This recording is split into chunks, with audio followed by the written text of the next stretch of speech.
Hello, I'm Vörös and welcome to the Market Measure.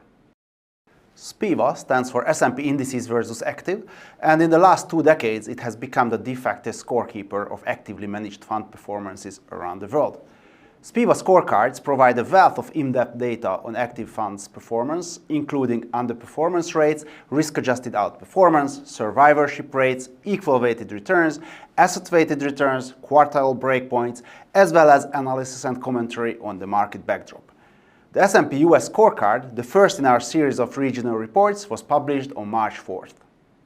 In our largest and most closely watched comparison, 65% of all active large-cap U.S. equity funds underperformed the S&P 500, worse than the 60% rate observed in 2023 and slightly above the 64% average annual rate reported over the 24-year history of our SPIVA U.S. scorecards.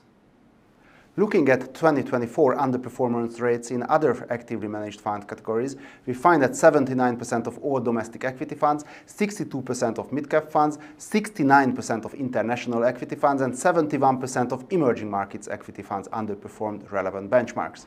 Small-cap funds were a rare bright spot, as only 30% of funds lagged the S&P Small-Cap 600. Fixed income results were generally better than those in equities, with an average one-year underperformance rate of 41% across all fund categories and majority outperformance in over 2/3 of categories. Performance among credit managers was mixed. 70% of general investment-grade funds outperformed, but 66% of high-yield funds underperformed. These are just some of the highlights of the 2024 SPIVA U.S. scorecard, which contains detailed statistics on a total of 38 categories, 22 in equities and 16 in fixed income. To read the full report, head over to indexologyblog.com, where SPIVA has a dedicated subpage. In addition to the U.S. scorecard, we'll also publish reports on 8 other geographies in the coming weeks, so keep an eye out on additional insights on active fund performance around the world.